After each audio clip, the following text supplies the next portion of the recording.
قیامت کے دن کا منظر ہے، ایک آدمی آ رہا ہے، دوسرا آدمی اس کے پیچھے ہے، عرض کرتا ہے یا باری تعالیٰ اس بندے نے میرا حق مارا ہے، اس سے میرا حق لے کر دو۔ وہ آدمی ایسا تھا جس نے دنیا میں اس کا حق نہ دے سکا، دنیا میں اس کا قرض نہ دے سکا کسی مجبوری کی وجہ سے۔ آج دوسرا شخص کہتا ہے یا باری تعالیٰ اپنے بندے سے میرا حق لے کے دو، یا باری تعالیٰ اپنے بندے سے میرا حق لے کے دو۔ میرا اللہ فرمائے گا اے بندے میں اپنے بندے سے کیا لے کے دوں، اس بیچارے کے پاس تو کچھ نہیں۔ وہ شخص کہے گا یا اللہ اس سے نیکیاں لے کر مجھے دے دو اور میرے گناہ لے کر اسے دے دو، میرا حق پورا ہو جائے گا۔ اے میرے کریم رب اس سے نیکیاں لے کر میرے خاتے میں ڈال دو اور میرے گناہ لے کر اس کے خاتے میں ڈال دو، بس میرا حق پورا ہو جائے گا۔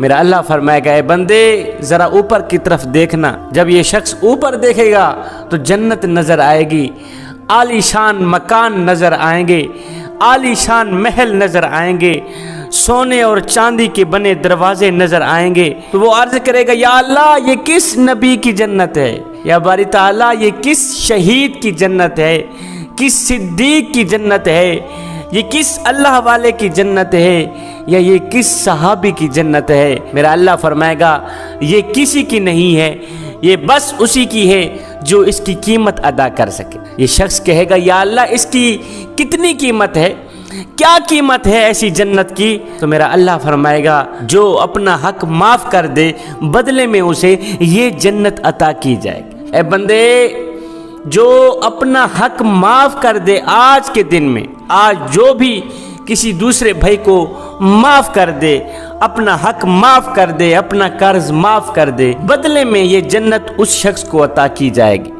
یہ جنت اسی معاف کرنے والے کو عطا کی جائے گی۔ وہ عرض کرے گا یا باری تعالیٰ میں نے اسے معاف کیا، مالک میں نے اسے معاف کیا، میں نے اسے معاف کیا، بس بدلے میں مجھے یہی جنت عطا کر دو۔ اب جو عورتیں اپنے خامد کو دین کی راہ میں آگے بڑھائیں گی، دین کے لیے آگے بڑھائیں گی اور اپنا حق معاف کر دیں گی، جو کہیں گی جاؤ دین کی راہ پہ قربان ہو جاؤ، دین کے لیے سب کچھ کرنے کی کوشش کرو، ہماری ٹینشن مت لینا، ہمارے اخراجات کی پریشانی مت لینا، ہمارے کھانے پینے کی پریشانی مت لینا، جاؤ ہم نے تمہیں دین کے لیے قربان کر دیا ہے۔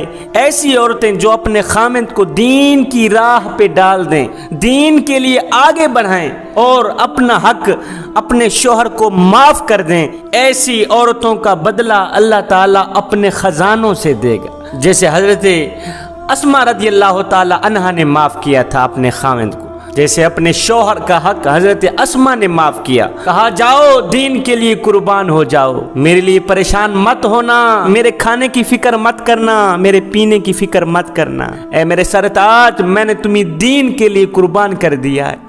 اپنے شوہر کو دین کے لیے آگے بڑھایا ہے۔ زندگی میں طرح طرح کی پھر پریشانیاں آئیں، طرح طرح کے دکھ آئے، زندگی میں غربت آئی، غربت پھر اس طرح کی آئی کہ ایک دن پڑوسن ایک یہودیہ عورت نے ایک بکری ذبح کی۔ جب بکری ذبح کی تو اس کا گوشت پکانا شروع کیا۔ اب جب گوشت کی خوشبو اٹھی تو حضرت اسماء کہتی ہیں میں بےتاب ہو گئی، مجھے بھوک لگی ہوئی تھی، میں نے سوچا کہ آگ لینے اس کے گھر جاتی ہوں، ہو سکتا ہے اس بہانے وہ ایک آدھی بوٹی مجھے بھی کھلا دے۔ حضرت اسماء کہتی ہیں میں اس کے گھر آگ لینے گئی، لیکن اس اللہ کی بندی نے پوچھا بھی نہ کہ تو نے کچھ کھانا بھی ہے یا نہیں، کھانے کا پوچھا ہی نہیں، آگ اٹھائی پکڑا دی۔ حالانکہ میرے گھر میں تو تن کا بھی پکانے کے لیے نہیں تھا، میں آگ کو کیا کرتی، میں نے آگ پھینک دی اور گھر آ کر بیٹھ گئی۔ پھر ناک میں گوشت کی خوشبو پڑی تو پھر صبر نہ آیا، بڑے عرصے کی ترسی ہوئی تھی، میں نے گوشت نہیں کھایا تھا، آج بار بار دل چاہ رہا تھا کہ گوشت کھاؤں، پھر بھی بیٹھے بیٹھے صبر نہ آیا، میں اٹھی آگ لینے اس کے گھر گئی۔ اس عورت نے مجھے آگ دے دی لیکن کھانے کا پوچھا بھی نہ، میں نے آگ لے کر پھینک دی، گھر آئی تھوڑی دیر بیٹھی لیکن پھر بھی صبر نہ آیا، پھر میں گھر سے اٹھی اس یہودی عورت کے گھر گئی آگ لینے۔ ہائے یہ منظر میرا اللہ دیکھ رہا ہے، یہ منظر فرشتے دیکھ رہے ہیں، میرے اللہ کی رحمت کو ایک دم جوش آیا۔ حضرت اسماء فرماتی ہیں میں تیسری بار پھر اس کے گھر گئی، اس نے آگ پکڑا دی، کھانا نہ دیا، ایک آدھی بوٹی نہ دی،